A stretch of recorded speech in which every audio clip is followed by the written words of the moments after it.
okay, we have our Bitcoin. It's on the exchange. We need to get that Bitcoin off the exchange, out of the control of the centralized institution, into a place that we have control over, the place that we have the private keys. Okay, we're going to send it to our wallet. So let's dive in. We're in our exchange account. We're going to click funding, and we're just going to refresh our memory here. Under the amounts of the assets that we own, you can see pounds was 50, now it's a quid, £1, and Bitcoin I have 0.0029 worth of Bitcoin. I want to send this money to my wallet. So how am I going to do it? Well, instead of depositing, I'm going to withdraw. Okay, so I click this one and we go through this kind of familiar page. You're going to be sending Bitcoin, you're going to withdraw. Okay, you're going to do it on the Bitcoin network, and then it's going to ask you for a withdrawal address. At that point, you need to go into your wallet that you're sending it to. In my case, it's Atomic Wallet. I'm going to log in. Okay, and what it's going to give me, it's just going to load up. It's going to show me my balances. I click Bitcoin, and I'm going to receive, and then it shows me a QR code, and that QR code represents this string of figures here. Okay, this is my public Bitcoin kit address for this wallet. I can share this with anyone. So I'm going to click copy, address is copied to the clipboard, then I go back into my Kraken account.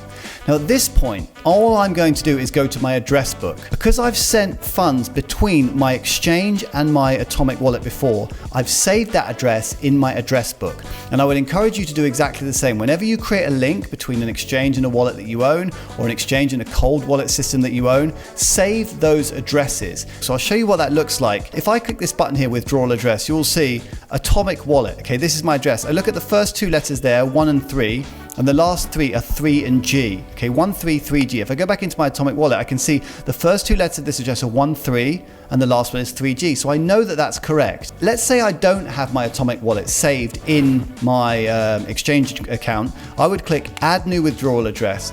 The address description at the top here would be something like Atomic Wallet Bitcoin, BTC, and then my withdrawal address would be a paste of my Bitcoin address from the Atomic Wallet. Remember, 13 and 3G. Now I'm not going to add this because I already have it added. I'm just was there to show you how you would add an address. And then once you've added the address of your hot wallet or your personal wallet, instead of when you come to this page and you're going to click the downward arrow, you find Atomic Wallet Bitcoin, or the name of your wallet, you click it. It's going to populate this field here. It's going to ask you how much you want to withdraw. In our case, we're going to withdraw 100%, 0.0029.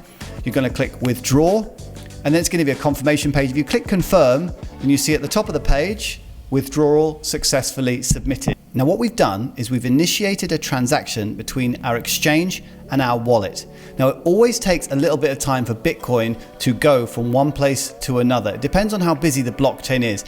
But computers need to confirm the transactions, and this takes time as the blocks roll on. Oftentimes, particularly if you're new to Bitcoin, it's that period of time between the Bitcoin disappearing from the exchange and appearing in your wallet that can cause a little bit of anxiety. So I'm going to show you a little trick that's going to show you, or it's going to enable you to track your Bitcoin wherever it is, even before it arrives in your wallet. So if you just dive back into the exchange, if you look on this funding page, you'll see in recent transactions, this one here, this 0.00289 of Bitcoin that's currently sending, if you click the ID, then you'll see under transaction ID, you see there's another clickable link. This is called a transaction hash. A transaction hash is a long code that basically tells a blockchain explorer, please bear with me, what is going on with a transaction. So a blockchain explorer is something that can read into the blockchain and figure out where everything's moving. The transaction hash says this is a transaction that sits on the blockchain. I'm going to click the link now. It's going to take me through to a page that gives me all of the information about the transaction that's currently processing.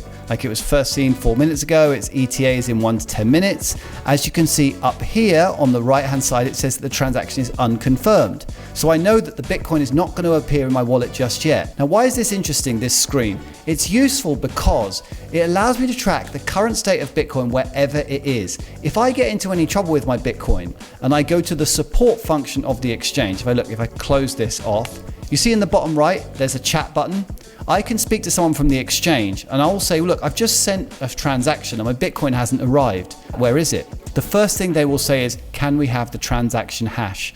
So that is basically if you click into here and then click copy here. You can paste that into a chat. They will go on the Blockchain Explorer and they'll tell you exactly what is happening with your Bitcoin, exactly where it is. Every time you make a Bitcoin transaction, the software will generate a transaction hash, okay? That will enable you to track your Bitcoin. So nothing to worry about. Our Bitcoin is unconfirmed. It's currently making its way through the blockchain. I'm going to chill out, have a cup of tea. In 2 minutes time, I come back, check my wallet, see where my Bitcoin is. A few moments later. And if we just log back into our wallet here, we open it up, you can see, if you just look at the top here, I'm just going to click into it.